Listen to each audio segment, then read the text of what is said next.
전 세계가 충격에 빠졌습니다.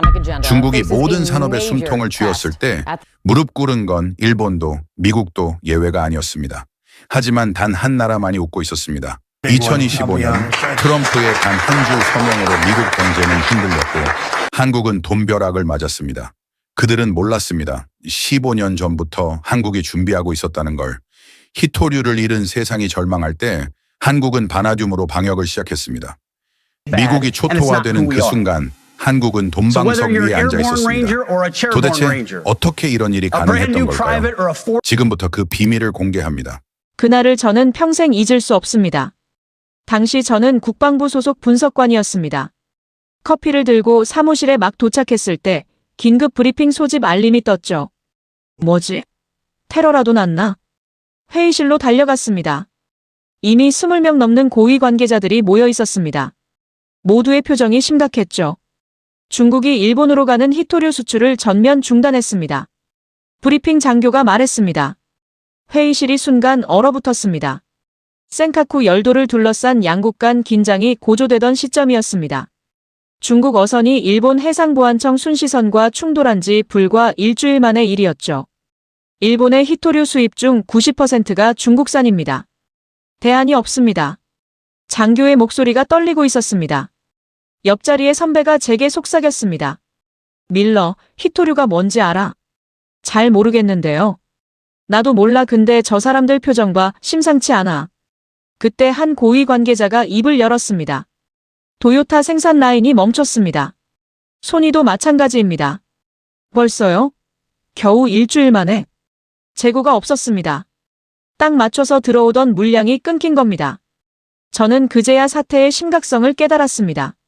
브리핑이 끝나고 저는 곧바로 히토류에 대해 조사하기 시작했습니다. 히토류는 총 17개의 원소를 말합니다. 원자번호 57번부터 71번까지의 15개 원소, 거기에 21번 스칸듐과 39번 이트륨을 더한 것이죠. 이름은 희귀한 흙이지만 실제로는 그렇게 희귀하지 않습니다. 지각에 꽤 많이 분포돼 있죠. 문제는 채굴과 정제입니다. 히토류는 여러 원소가 뒤섞여 흙처럼 흩어져 있습니다. 이걸 분리하고 정제하는 과정이 엄청나게 복잡하죠. 그리고 무엇보다 환경오염이 심각합니다. 자료를 읽으면 읽을수록 놀라웠습니다. 스마트폰에도 히토류가 들어갑니다. 화면을 선명하게 만드는 형광체가 히토류죠. 전기차 모터에도 들어갑니다. 네오디뮴이라는 히토류로 만든 강력한 자석이 없으면 전기차가 작동하지 않습니다. 풍력발전 터빈도 마찬가지입니다. 반도체, 레이저, 광섬유 케이블. 첨단 산업의 거의 모든 분야에 히토류가 들어갑니다. 첨단 산업에 비타민이라는 별명이 붙은 이유를 알 것 같았습니다. 그날 오후 두 번째 브리핑이 있었습니다. 이번엔 국방 쪽 담당자들이었습니다. F-355 전투기 한 대당 얼마나 필요합니까? 400kg입니다. 이지스함은요? 한 척당 2,400kg입니다. 만약 중국이 우리한테도 같은 짓을 한다면? 아무도 대답하지 못했습니다. 그 침묵이 모든 걸 말해주고 있었습니다. 저는 그날 밤 늦게까지 사무실에 남아 데이터를 분석했습니다. 중국의 히토류 생산량 연간 27만 톤. 전 세계 생산량의 91%. 거의 독점이었습니다. 왜 이렇게 됐을까? 1980년대까지만 해도 미국이 세계 최대 히토류 생산국이었습니다. 캘리포니아의 마운틴 패스 광산이 전 세계 공급량의 대부분을 담당했죠. 그런데 1990년대 중국이 대량 생산을 시작했습니다. 가격이 폭락했습니다. 미국 광산들은 수익이 나지 않았습니다. 게다가 환경 규제도 점점 엄격해졌죠. 2002년 마운틴 패스 광산이 문을 닫았습니다. 그 순간부터 중국이 시장을 장악했습니다. 더 충격적인 사실을 알게 됐습니다. 미국도 히토류를 캡니다. 연간 4만 5천 톤. 전 세계 2위 생산량입니다. 그런데 우리가 캔 히토류를 어디로 보낼까요? 중국입니다. 정제시설이 없기 때문입니다. 중국으로 보내서 가공한 다음 비싼 값을 주고 다시 사옵니다. 그것도 모자라서 추가로 더 수입합니다. 그 수입량의 70%가 중국산이죠. 이건 말이 안 돼. 하지만 현실이었습니다. 센카쿠 사태 이후 일본은 정신을 차렸습니다. 일본 정부는 막대한 예산을 투입해 히토류 의존도를 낮추기 시작했습니다. 대체 기술 개발, 재활용 기술, 새로운 공급처 확보. 15년이 걸렸습니다. 그 결과 중국 의존도를 90%에서 60%로 낮췄습니다. 30%포인트를 줄이는데 15년이 걸린 겁니다. 그래도 여전히 60%는 중국에 의존하고 있습니다. 만약 중국이 미국을 상대로도 같은 카드를 쓴다면 전투기를 만들 수 없고 군함을 만들 수 없고 미사일 시스템을 만들 수 없습니다. 우리의 국방력이 중국의 손에 달려 있는 겁니다. 그날 이후 저는 히토류 전문가가 되기로 결심했습니다. 저는 국방부 국방물자조달국 부국장으로 승진했습니다. 제게 주어진 임무는 단 하나였습니다. 히토류 공급망을 확보하라. 10년 동안 이 일만 했습니다. 전 세계를 돌아다니며 히토류 매장지를 조사했습니다. 호주, 캐나다, 브라질, 남아프리카 공화국. 대체 기술 개발에도 수십억 달러를 쏟아부었습니다. 하지만 상황은 나아지지 않았습니다. 아니, 더 나빠졌습니다. 중국의 히토류 생산 비중이 91%로 올라갔습니다. 정제 기술도 점점 더 발전했죠. 그리고 2025년 10월 15일, 트럼프 대통령이 중국에 강경 관세를 때렸습니다. 중국은 즉각 반격했습니다. 히토류 수출 통제 강화. 뉴욕 증시에서 하루 만에 2천조 원이 증발했습니다. 다음 날 트럼프는 유화 제스처를 보였습니다. 15년 전 일본이 무릎 꿇었듯이 미국도 무릎을 꿇은 겁니다. 트럼프 1기 행정부 시절입니다. 미중 무역 전쟁이 본격화되던 시점이었죠. 국방부 장관이 저를 불렀습니다. 밀러, 마운틴 패스 광산을 다시 열 거야. 2002년에 폐쇄된 그 광산 말입니까? 그래, 자니가 총괄해. 하지만 장관님, 16년이나 방치된 시설인데. 대안이 없어. 중국 의존도를 낮춰야 해. 할 수 있겠나? 저는 잠시 망설였습니다. 하지만 이건 제가 10년간 준비해온 순간이기도 했습니다. 해보겠습니다. 좋아, 예산은 걱정 말게. 국가 안보 사안이야. 다음 주 저는 캘리포니아로 향했습니다. 로스앤젤레스에서 차로 2시간 거리의 사막지대입니다. 마운틴 패스 광산이 있는 곳이죠. 차에서 내리는 순간 뜨거운 열기가 얼굴을 때렸습니다. 사막의 한가운데였으니까요. 멀리 광산 시설이 보였습니다. 녹슨 철골 구조물들, 깨진 유리창들, 잡초가 뒤덮은 건물들. 16년의 세월이 그대로 느껴졌습니다. 광산 현장 책임자 톰슨이 저를 맞았습니다. 오랜만에 방문자네요, 박사님. 상태가 어떻습니까? 솔직히 말씀드리면 거의 모든 걸 새로 만들어야 합니다. 그는 저를 시설 곳곳으로 안내했습니다. 채굴 장비는 작동하지 않았습니다. 정제 시설은 부식돼 있었습니다. 전기 시스템은 완전히 교체가 필요했죠. 얼마나 걸릴까요? 최소 3년입니다. 예산은 5억 달러 정도? 5억이요? 내 시설을 완전히 새로 구축해야 합니다. 특히 정제 공정이 문제입니다. 왜죠? 톰슨은 잠시 망설이더니 말했습니다. 16년 전에 일하던 기술자들이 다 은퇴했습니다. 젊은 기술자들은 이 일을 해본 적이 없죠. 사실상 제로부터 시작하는 겁니다. 가슴이 철렁했습니다. 하지만 물러설 수 없었습니다. 시작합시다. 워싱턴으로 돌아가 예산안을 작성했습니다. 국방부는 즉시 승인했고 추가로 2억 달러를 더 배정했습니다. 여름 공사가 시작됐습니다. 저는 한 달에 2번씩 현장을 찾았습니다. 공사는 생각보다 더뎠습니다. 사막의 극한 기후도 문제였습니다. 여름엔 섭씨 45도를 넘고 겨울엔 영하로 떨어졌죠. 하지만 더 큰 문제는 기술이었습니다. 톰슨이 전화를 걸어왔습니다. 박사님, 중국 기술자를 몇 명 고용하는 게 어떨까요? 무슨 소리입니까? 정제 공정이 예상보다 훨씬 복잡합니다. 중국엔 수십 년 경험이 있는 기술자들이 많거든요. 안 됩니다. 국가 안보 문제입니다. 그럼 최소 5년은 더 걸립니다. 5년이든 10년이든 우리 힘으로 해야 합니다. 전화를 끊고 나서 한숨이 나왔습니다. 이게 바로 중국이 시간을 들여 쌓아온 기술력의 벽이었습니다. 매 분기마다 의회에 보고했습니다. 진척도는 더뎠지만 멈추지 않고 전진하고 있었습니다. 드디어 첫 시험 가동이 있었습니다. 저는 직접 현장에 갔습니다. 채굴된 광석이 컨베이어 벨트를 타고 정제시설로 들어갔습니다. 분쇄기가 돌아가고 화학 처리조에서 반응이 일어났습니다. 12시간 후 첫 샘플이 나왔습니다. 톰슨이 그 샘플을 제 손에 올려줬습니다. 흰색 가루였습니다. 정제된 히토류 화합물이었죠. 성공했습니다, 박사님. 저는 그 순간 울컥했습니다. 16년 만에 미국 땅에서 생산된 정제 히토류였습니다. 하지만 실험실 분석 결과를 받고 나서 다시 절망했습니다. 순도 87%입니다. 중국 제품은요? 99.9%입니다. 12%의 차이. 작아 보이지만 첨단 산업에서는 치명적인 차이였습니다. 순도가 낮으면 제품 성능이 떨어집니다. 전기차 모터의 효율이 낮아지고 전투기 레이더의 정밀도가 떨어지죠. 개선할 수 있습니까? 시간이 필요합니다. 최소 5년은. 또 5년 그 사이에 중국은 얼마나 더 앞서갈까요? 우리는 계속 노력했습니다. 순도를 92%까지 끌어올렸습니다. 하지만 여전히 부족했습니다. 2023년 초 저는 국방부를 떠났습니다. 마지막 날 톰슨과 마운틴 패스 광산에서 만났습니다. 박사님, 최선을 다했습니다. 알아요. 당신 잘못이 아닙니다. 그럼 누구 잘못입니까? 저는 대답할 수 없었습니다. 잘못이 아니라 현실이었으니까요. 2024년 저는 워싱턴의 국제전략문제연구소에서 일하게 됐습니다. 히토류 공급망 안보 분야 선임 연구원이었죠. 2025년 7월 드디어 트럼프 정부가 마운틴 패스 광산 운영사 지분 15%를 인수했습니다. 그리고 시세의 2배 가격으로 생산량 전량을 매입하겠다고 약속했죠. 언론은 대서특필했습니다. 미국 히토류 독립 달성. 중국 의존 탈피. 하지만 저는 알고 있었습니다. 최대 생산량이 연간 1,000톤밖에 안 된다는 것을요.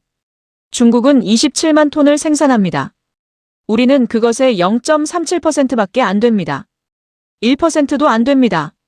그리고 2025년 10월 15일 중국이 히토류 카드를 꺼내들었고 트럼프는 무릎을 꿇었습니다. 제가 10년간 노력한 모든 것이 무너지는 순간이었습니다. 대체 어떻게 해야 하는 걸까? 그때 이메일 알림이 떴습니다. 제목 히토류 대안에 관한 협력 제안. 저는 피식 웃었습니다. 또 하나의 희망 고문이겠지. 하지만 예의상 이메일을 열어봤습니다. 그리고 첨부 파일을 클릭하는 순간 제 인생이 바뀌었습니다. 2024년 10월 14일 인천공항에 도착했습니다. 한국은 처음이었습니다. 솔직히 기대는 하지 않았죠. 지난 10년간 수없이 많은 혁신적 대안을 봤지만 실제로 작동하는 건 하나도 없었으니까요. 공항에서 김태준 박사가 저를 맞아주었습니다. 밀러 박사님 환영합니다. 멀리까지 나와주셔서 감사합니다. 아닙니다. 박사님 같은 분을 모시게 돼서 영광입니다. 김 박사는 40대 중반으로 보였습니다. 안경 너머로 보이는 눈빛이 매우 진지했죠. 차를 타고 서울로 향하면서 그가 말했습니다. 박사님, 마운틴 패스 프로젝트 정말 대단하셨습니다. 논문으로 여러 번 읽었습니다. 고맙습니다만 실패작입니다. 아닙니다. 5년 만에 그 정도 성과를 낸 건 대단한 겁니다. 저는 고개를 저었습니다. 중국은 50년이 넘는 기술력을 가지고 있습니다. 5년으론 부족합니다. 김 박사가 잠시 침묵하더니 말했습니다. 그래서 저희는 다른 길을 찾았습니다. 다른 길이요? 네, 히토류가 아닌 다른 광물로요. 차가 한국지질자원연구원에 도착했습니다. 대전에 위치한 연구소였습니다. 생각보다 규모가 컸죠. 김 박사의 사무실로 들어갔습니다. 책장에는 광물학 책들이 빼곡했고 벽에는 한국지질도가 걸려 있었습니다. 김 박사가 노트북을 열었습니다. 박사님, 바나듐이라는 광물을 아십니까? 물론입니다. 원자번호 23번. 철강 산업에 쓰이는 합금 소재죠. 맞습니다. 그런데 최근 바나듐의 용도가 급격히 확대되고 있습니다. 김 박사가 화면을 돌려 보여주었습니다. 바나듐 레독스 흐름 전지입니다. 화면에는 대형 배터리 시스템 사진이 보였습니다. 에너지 저장 장치 ESS군요. 네, 리튬이온 전지의 대안으로 떠오르고 있습니다. 저는 고개를 끄덕였습니다. 이건 알고 있는 내용이었죠. 바나듐 전지는 대용량 에너지 저장에 유리합니다. 리튬이온 전지보다 수명도 길고 화재 위험도 적죠.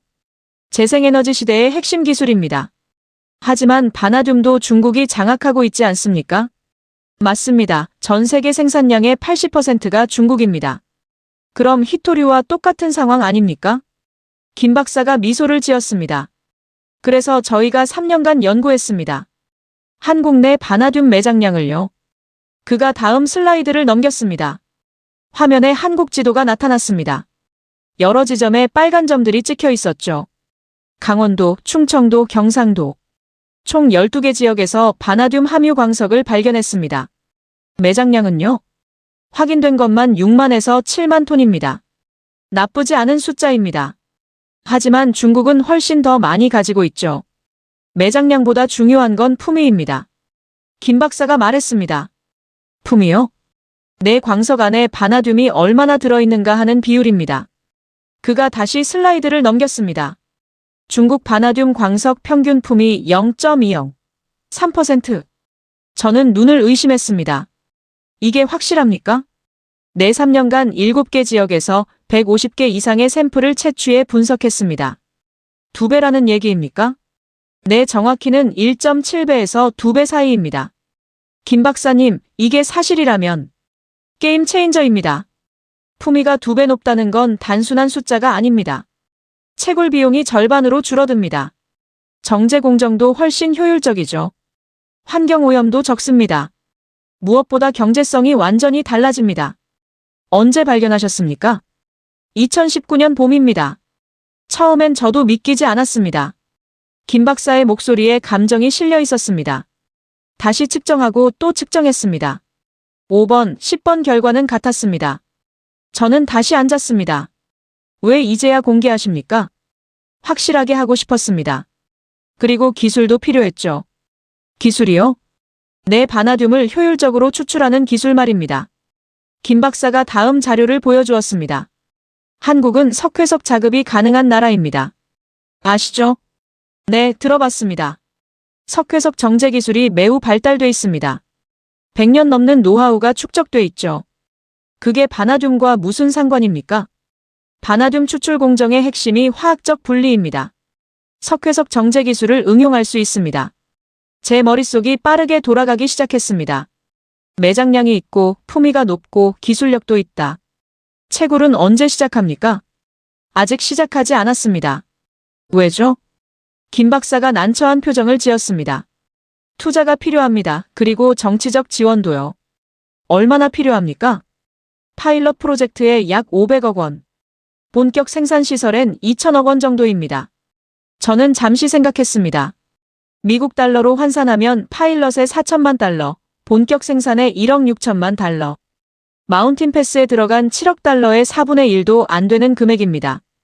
김 박사님, 제가 미국 정부와 연결해 드릴 수 있습니다. 정말입니까? 네, 이건 미국에도 중요한 문제입니다. 하지만 한 가지 더 보여드릴 게 있습니다. 뭡니까? 현장입니다. 직접 보셔야 이해가 되실 겁니다. 다음 날 아침 일찍 우리는 강원도로 향했습니다.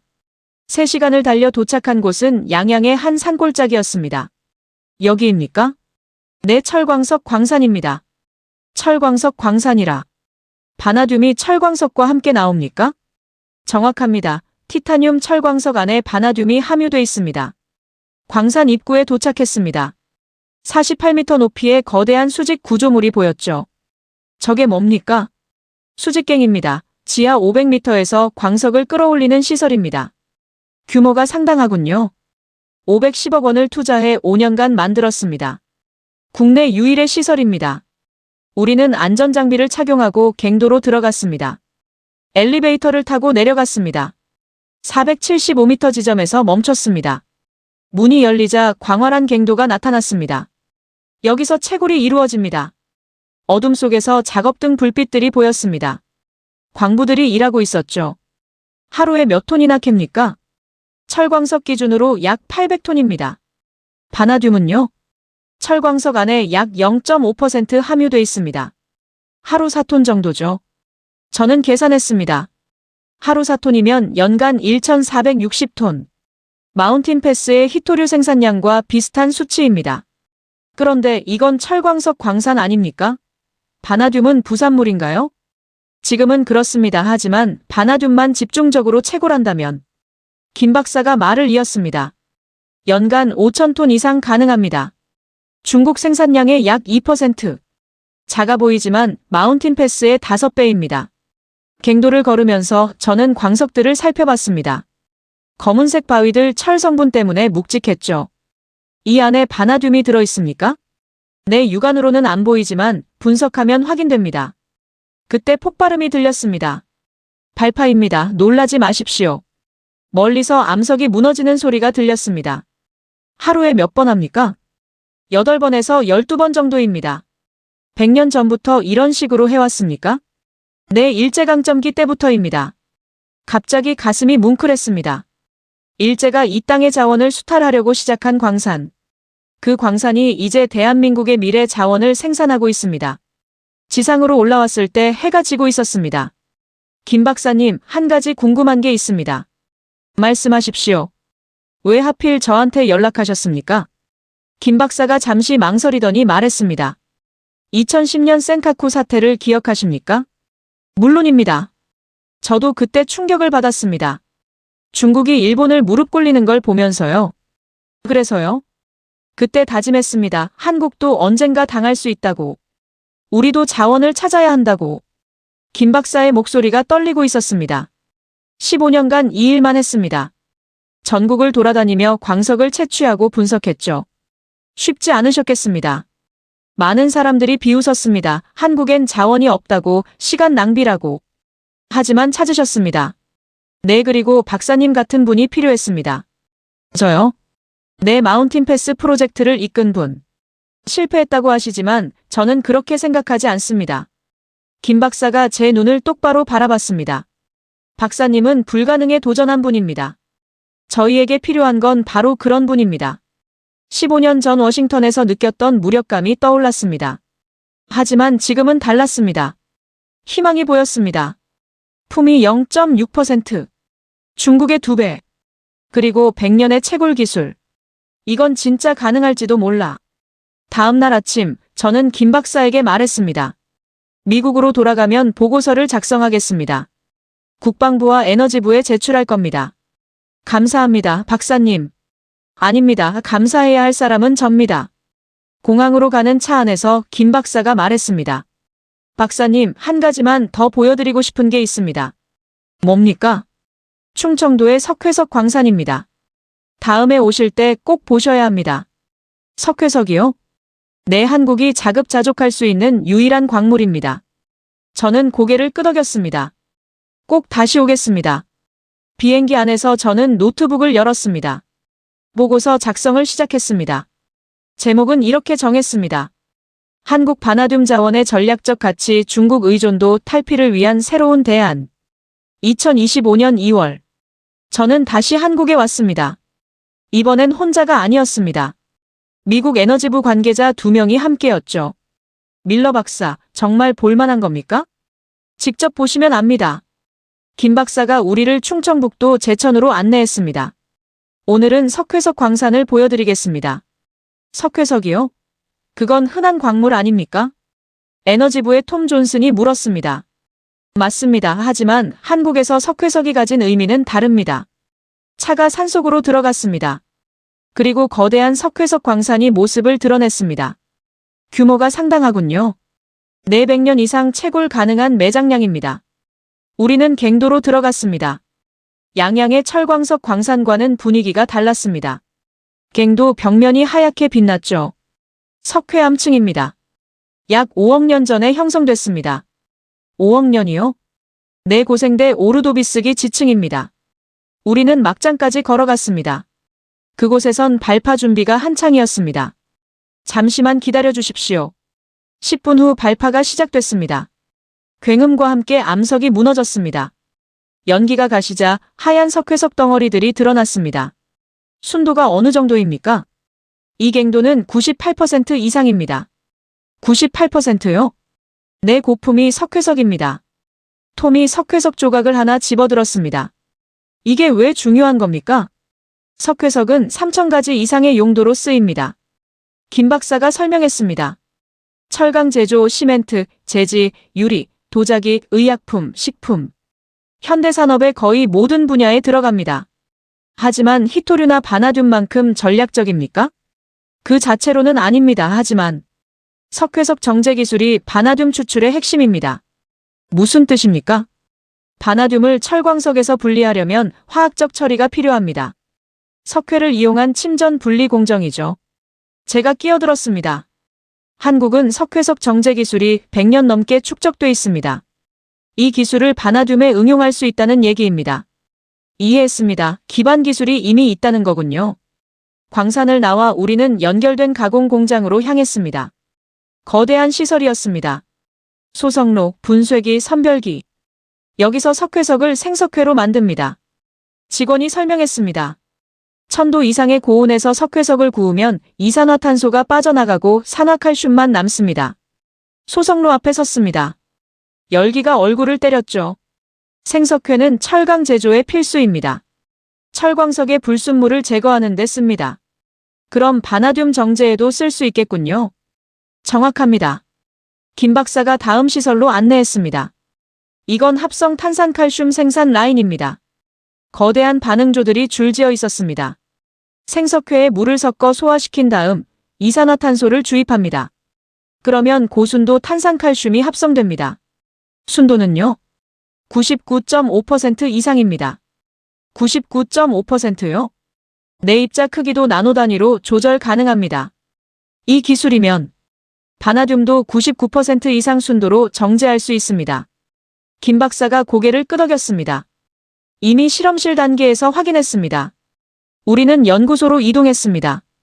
한국석회석신소재 연구소였습니다. 실험실에서 연구원들이 작업 중이었습니다. 여기서 바나듐 추출 실험을 하고 있습니다.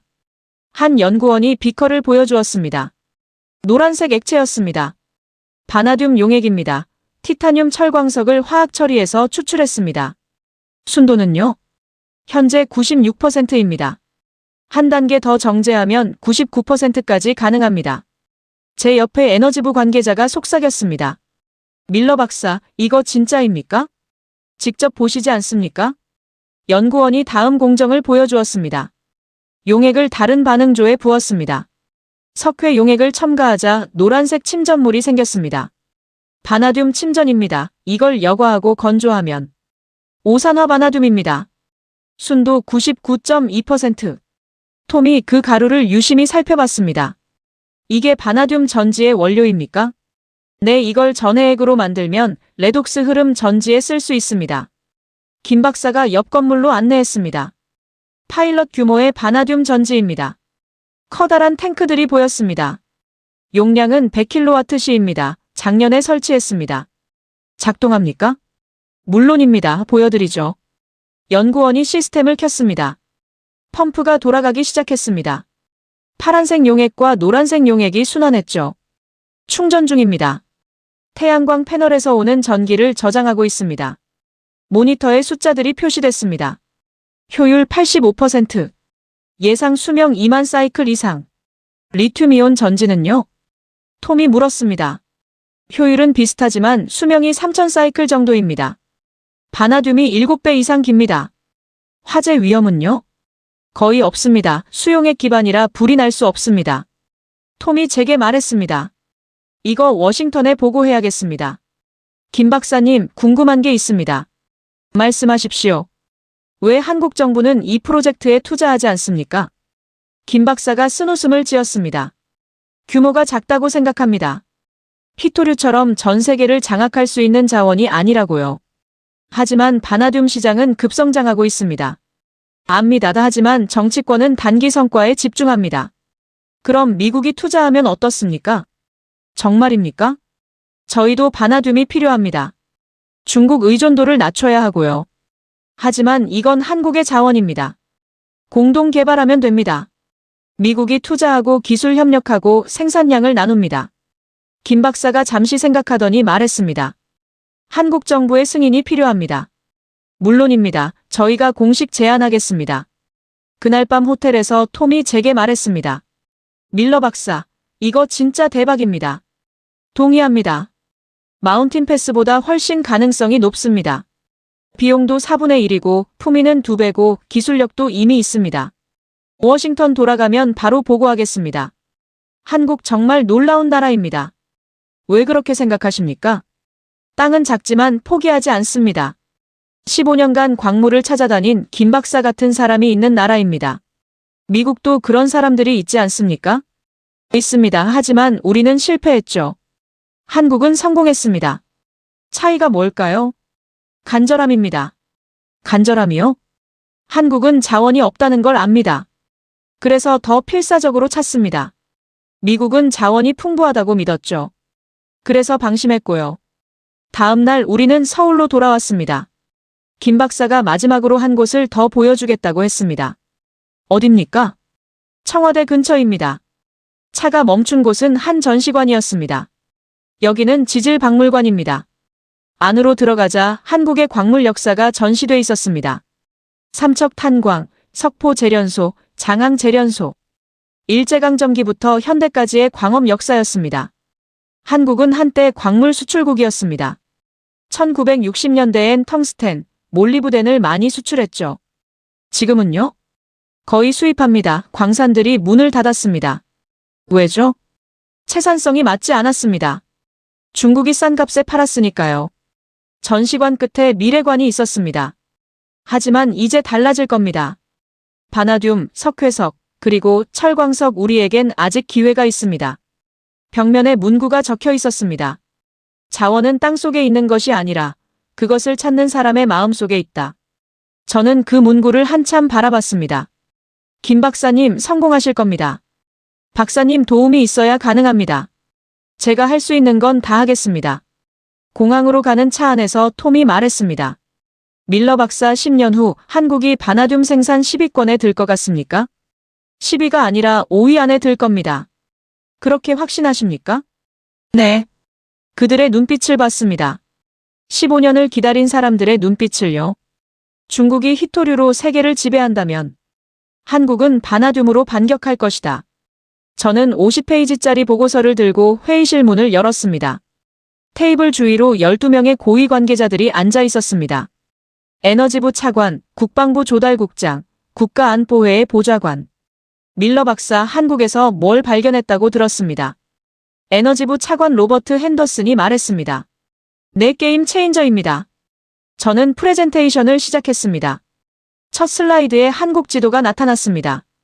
한국 내 바나듐 매장량 6만에서 7만 톤. 품위 0.4에서 0.6%. 중국은요? 품위 0.2에서 0.3%입니다. 한국이 2배 높습니다. 회의실이 술렁였습니다. 정말 확실합니까? 3년간 150개 샘플을 분석한 결과입니다. 제가 직접 현장도 확인했습니다. 다음 슬라이드를 넘겼습니다. 더 중요한 건 기술력입니다. 한국은 석회석 정제 기술이 100년 넘게 축적돼 있습니다. 그게 바나듐과 무슨 상관입니까? 바나듐 추출의 핵심이 석회를 이용한 화학적 분리입니다. 한국은 이미 99.5% 순도의 탄산칼슘을 생산합니다. 국방부 조달국장 마크 윌슨이 앞으로 몸을 기울였습니다. 마운틴 패스와 비교하면 어떻습니까? 저는 잠시 망설였습니다. 제가 10년간 매달렸던 프로젝트를 스스로 평가절하하는 셈이었으니까요. 하지만 사실을 말해야 했습니다. 마운틴 패스는 연간 최대 1,000톤을 생산합니다. 순도는 92%입니다. 한국은요? 파일럿 단계에서 연간 5,000톤 가능합니다. 순도는 99% 이상으로 예상됩니다. 침묵이 흘렀습니다. 5배 차이입니까? 네, 그것도 4분의 1 비용으로 가능합니다. 핸더슨이 한숨을 쉬었습니다. 밀러 박사, 솔직히 물어보겠습니다. 왜 진작 한국을 주목하지 않았습니까? 전국을 찌르는 질문이었습니다. 한국에 자원이 없다고 생각했습니다. 모두가 그렇게 생각했죠. 하지만 있었습니다. 네, 우리가 찾지 않았을 뿐입니다. 윌슨이 끼어들었습니다. 한국 정부의 입장은 어떻습니까? 아직 적극적이지 않습니다. 규모가 작다고 판단하는 것 같습니다. 그럼 기회입니다. 핸더슨이 말했습니다. 우리가 먼저 투자 제안을 하십시오. 공동 개발 형태로요. 얼마를 생각하십니까? 파일럿 프로젝트에 5천만 달러. 본격 생산 시설에 2억 달러. 저는 계산했습니다. 마운틴 패스에 들어간 7억 달러의 3분의 1도 안 되는 금액이었습니다. 충분합니다. 좋습니다. 공식 제안서를 작성하십시오. 다음 주 한국 정부에 전달하겠습니다. 회의가 끝나고 복도에서 톰 존슨이 저를 불렀습니다. 밀러 박사, 잠깐만요. 무슨 일입니까? 의회 청문회 준비하셔야 합니다. 청문회요? 네, 이 규모 투자엔 의회 승인이 필요합니다. 예산위원회가 당신을 부를 겁니다. 가슴이 무거워졌습니다. 의회 청문회는 언제나 정치적 싸움터였습니다. 특히 해외 투자건은 더욱 그랬죠. 언제입니까? 다음 달 초입니다. 준비 잘 하십시오. 국회의사당 청문회장. 저는 증인석에 앉았습니다. 위원들이 반원형으로 둘러앉아 있었습니다. 카메라 플래시가 터졌죠. 예산위원회 위원장 제임스 톰슨 상원의원이 방망이를 두드렸습니다. 청문회를 시작하겠습니다. 밀러 박사, 한국 바나듐 프로젝트에 대해 설명해 주시죠. 저는 준비한 발언문을 읽기 시작했습니다. 존경하는 위원님들, 저는 지난 3개월간 한국의 바나듐 자원을 조사했습니다. 결론부터 말씀드리면 이는 미국의 에너지 안보와 국방력 강화에 필수적인 투자입니다. 구체적으로 설명해 주십시오. 바나듐은 차세대 에너지 저장 장치의 핵심 소재입니다. 현재 중국이 전 세계 생산량의 80%를 장악하고 있습니다. 텍사스 출신 공화당 상원의원 릭 페리가 끼어들었습니다. 박사님, 우리가 왜 한국에 투자해야 합니까? 미국 내에서 개발하면 안 됩니까? 예상했던 질문입니다. 물론 미국 내 개발도 중요합니다. 하지만 한국은 이미 기술력과 인프라를 갖추고 있습니다. 시간과 비용을 크게 절약할 수 있습니다. 마운틴 패스는 어떻게 됐습니까? 7억 달러를 투자하지 않았습니까? 날카로운 질문이었습니다. 저는 깊게 숨을 들이쉬었습니다. 마운틴 패스는 히토류 프로젝트입니다. 바나듐과는 다릅니다. 그리고 솔직히 말씀드리면 우리는 실수를 했습니다. 무슨 실수입니까? 중국이 50년간 쌓은 기술력을 5년 만에 따라잡으려 했습니다. 불가능했습니다. 그런데 한국은 가능하다는 겁니까? 네, 한국은 석회석 정제 기술이 100년 넘게 축적돼 있습니다. 이 기술이 바나듐 추출에 직접 응용됩니다. 박사님, 2억 5천만 달러를 투자해서 우리가 얻는 게 뭡니까? 생산량의 50%를 공급받습니다. 연간 약 2,500톤입니다. 그게 충분합니까? 미국의 현재 바나듐 수요는 연간 약 5,000톤입니다. 절반을 확보하는 겁니다. 나머지 절반은요? 다른 공급처를 다변화해야 합니다. 호주, 캐나다 등과도 협력을 추진 중입니다. 톰슨 위원장이 끼어들었습니다. 밀러 박사, 중국의 반응은 어떨 것 같습니까? 핵심 질문이었습니다. 반발할 겁니다. 그들은 바나듐 시장도 장악하고 싶어 합니다. 구체적으로 어떤 반발입니까? 히토류 수출을 더욱 제한할 수 있습니다. 한국에 대한 압박도 있을 겁니다. 그럼 위험한 거 아닙니까? 저는 잠시 멈췄습니다. 이 순간이 중요했습니다.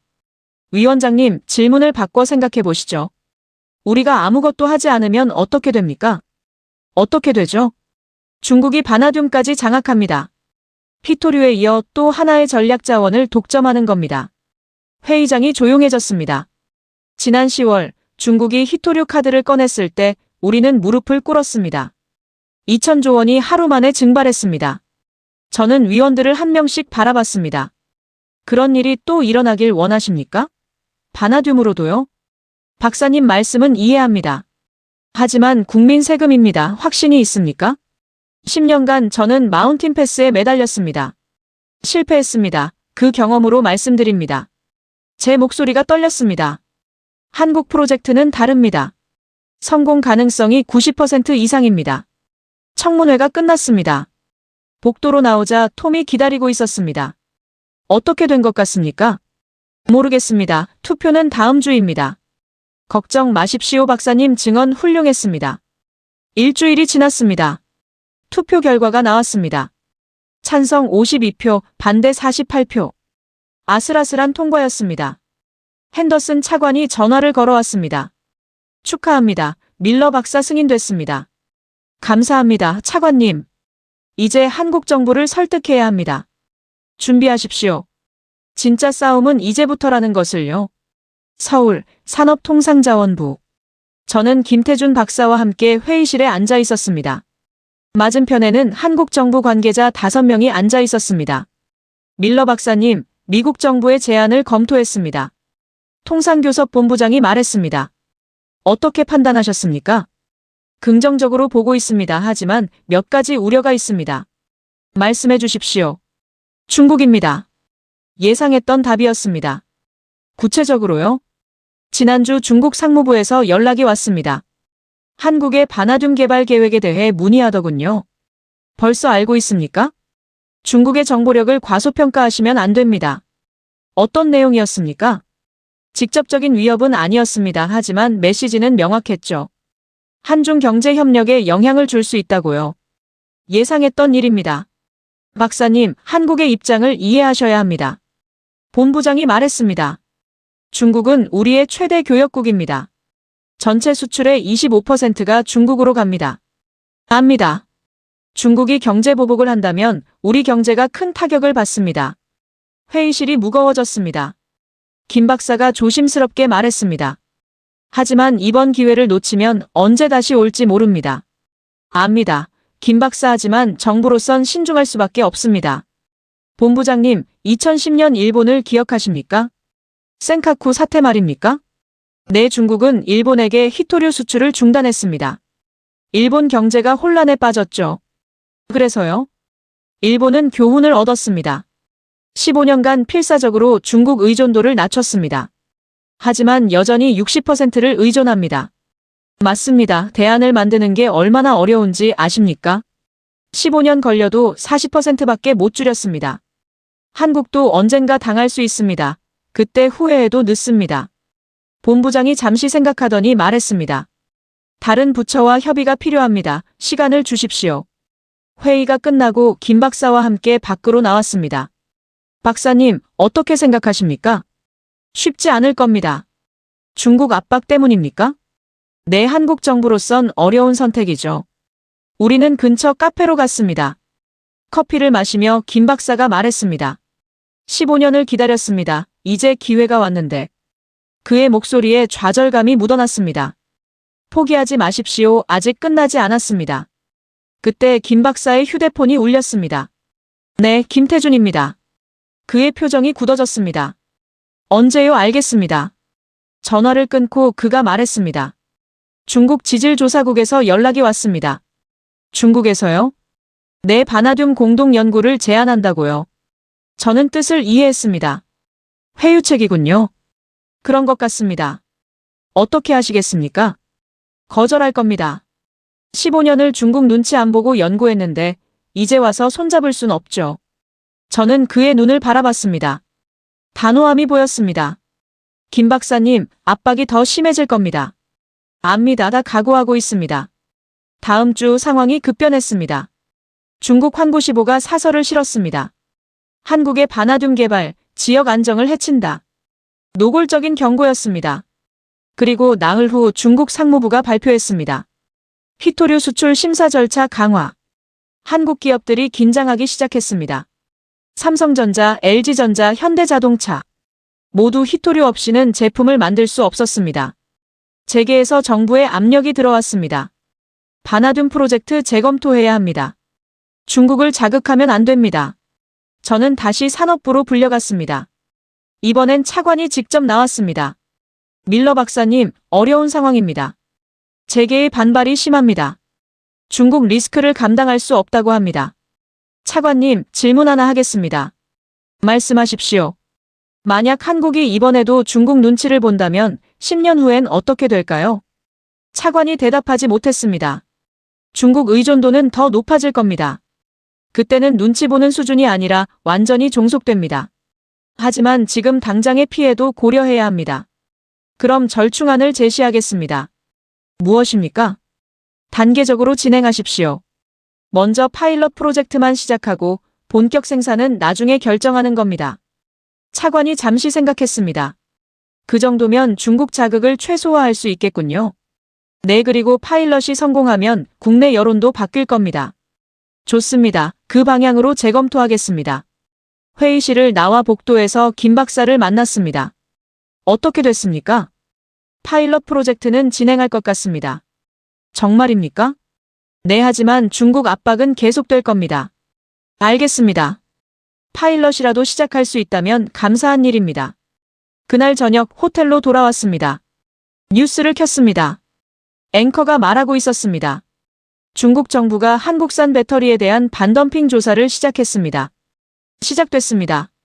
중국의 본격적인 압박이. 휴대폰이 울렸습니다. 핸더슨 차관이었습니다. 밀러, 뉴스 봤나? 네, 방금 봤습니다. 중국이 움직이기 시작했어. 예상했던 대로야. 한국 정부가 버틸 수 있을까요? 모르지, 하지만 우리가 할 수 있는 건 해야 해. 무엇입니까?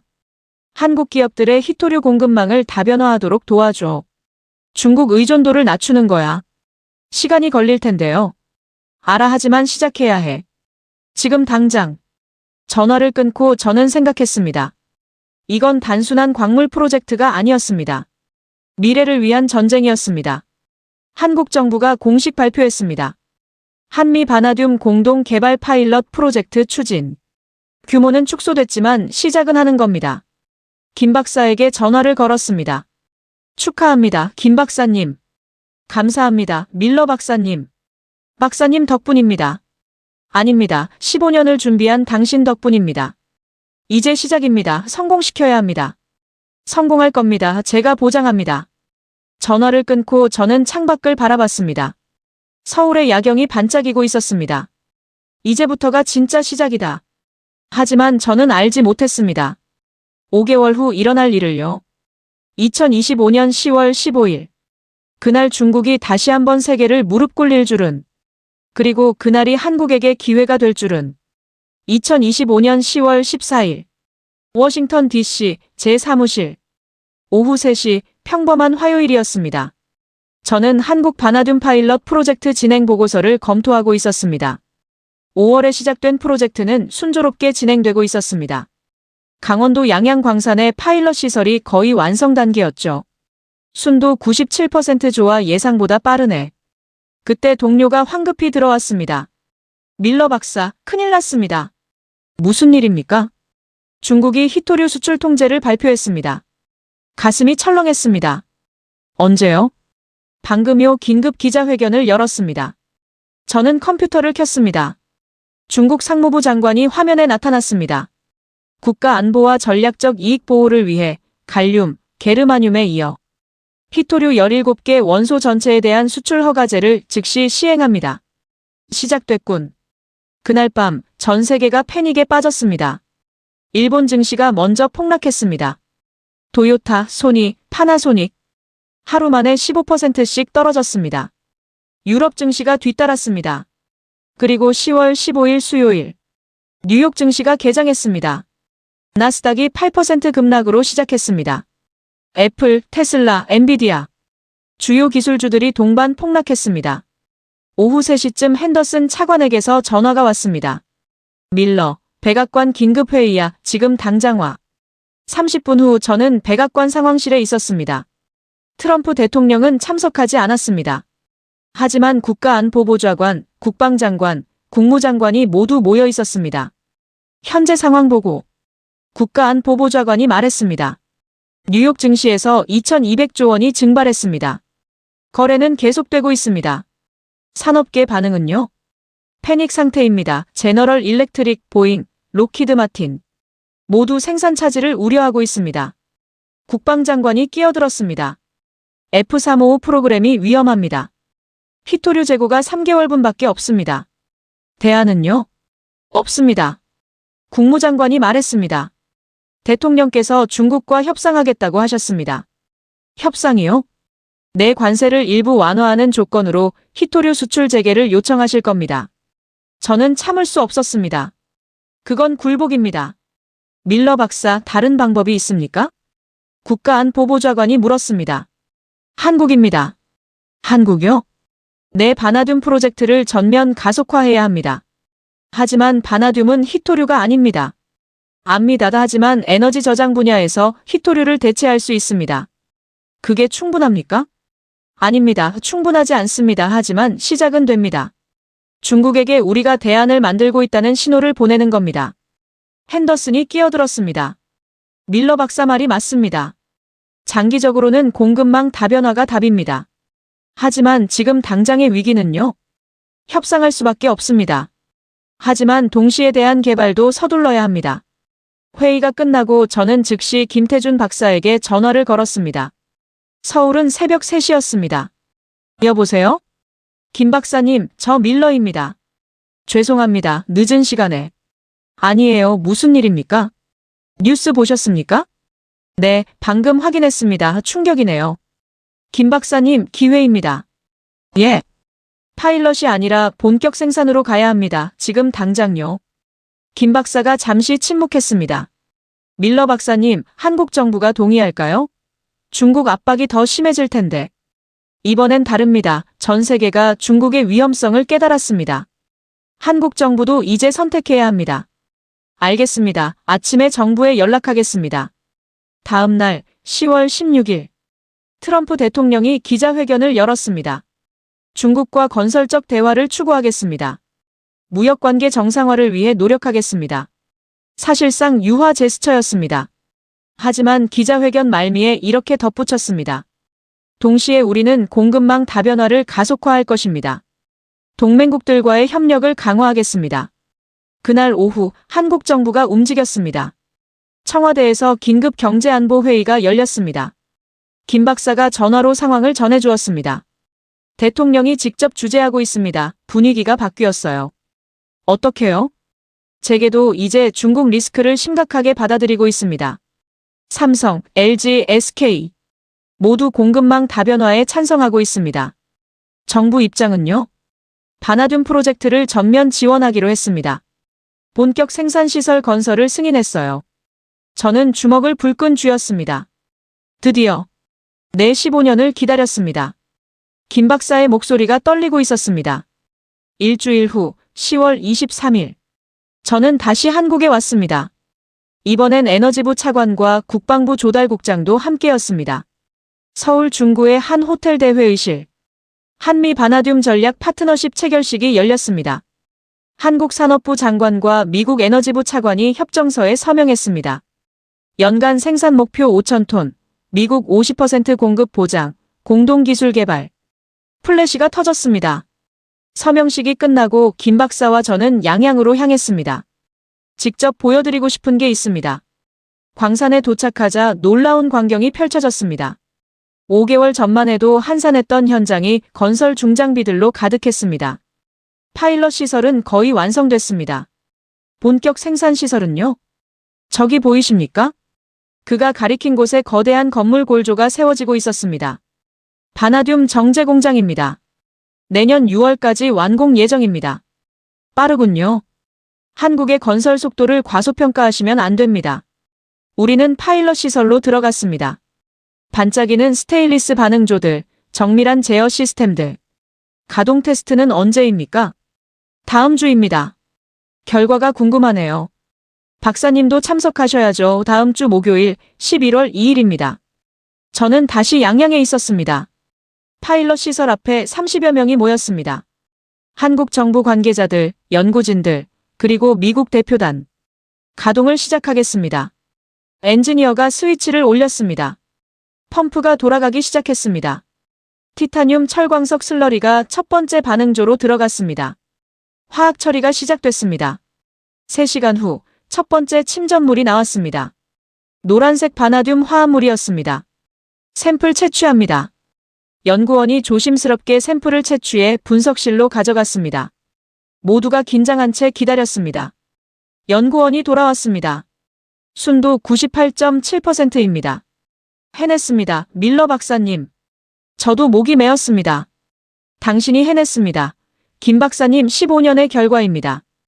그날 저녁 양양의 한 식당에서 축하 회식이 열렸습니다. 김 박사가 건배 제의를 했습니다. 15년 전 센카쿠 사태를 보면서 다짐했습니다.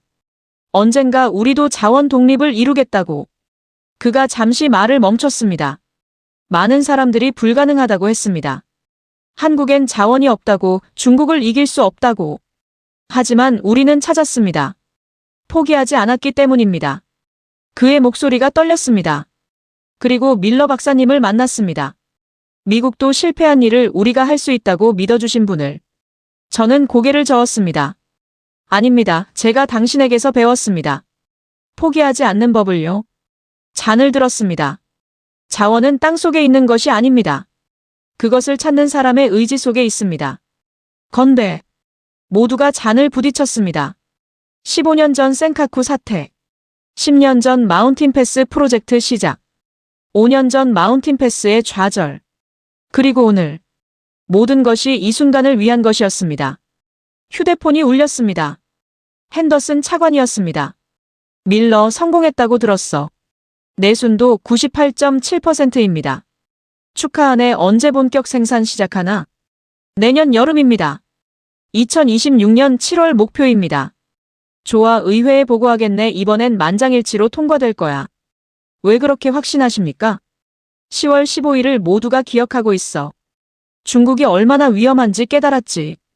전화를 끊고 저는 다시 창밖을 바라봤습니다. 이제 시작이다. 중국은 여전히 히토류의 91%를 장악하고 있습니다. 하지만 이제 세계는 대안을 만들기 시작했습니다. 그 중심에 한국이 있었습니다. 작은 나라. 자원이 없다고 여겨지던 나라. 하지만 포기하지 않은 나라. 15년을 기다린 사람들의 승리다. 누구도 믿지 않았지만 결국 한국이 해냈습니다.